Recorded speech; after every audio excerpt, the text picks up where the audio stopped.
बाळूमामाच्या नावानं चांग भलं. मित्रांनो, भाग 2 मध्ये आपण मामांचा विवाह आणि विरक्तीचा प्रवास पाहिला. या भागात आपण पाहणार आहोत मेंढरांचा चमत्कार, लक्ष्मीचा वास आणि या सिद्ध पुरुषाने आपल्या समाधीसाठी आदमापूरचीच का निवड केली आणि 1966च्या त्या दिवशी मामांनी भक्तांचा निरोप घेताना नक्की काय म्हटलं होतं. चला आज उलगडूया या मालिकेचा हा अत्यंत भावनिक आणि शेवटचा भाग. मेंढरांचा चमत्कार आणि लक्ष्मीचा वास. मामांच्या मेंढरांच्या कळपाला मायेची मेंढरं म्हटलं जायचं.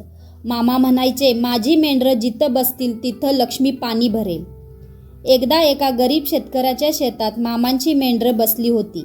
त्या शेतकऱ्याकडे खायला दाणेही नव्हते, पण मामांनी त्याला आशीर्वाद दिला आणि पुढच्याच वर्षी त्याच्या शेतात सोन्यासारखं पीक आलं. मामा कोणाकडून एक पैसा सुद्धा घेत नसत.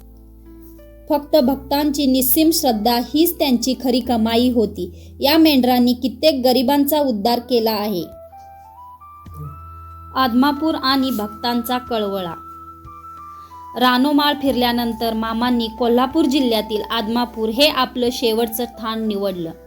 मामा म्हणायचे, आदमापूर ही माझी पंढरी आहे. तिथल्या भक्तांना मामांनी देवासारखं प्रेम दिलं. मामांच्या अंगावर तोच जुना घोंगडा आणि हातात तीच काठी असायची.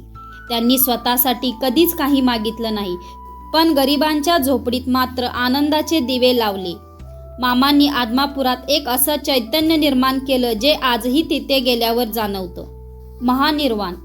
अखेर 19 मे 1966 तो दिवस उजडला.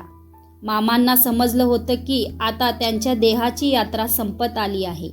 भक्ताच्या डोळ्यात पाणी होतं, पण मामा मात्र शांत होते. त्यांनी आपल्या पादुकावर डोकं टेकवलं आणि जगाचा निरोप घेतला. मामा म्हणायचे, मी गेलो असे मानू नका. मी तुमच्या मेंढरात आहे, मी तुमच्या भंडाऱ्यात आहे.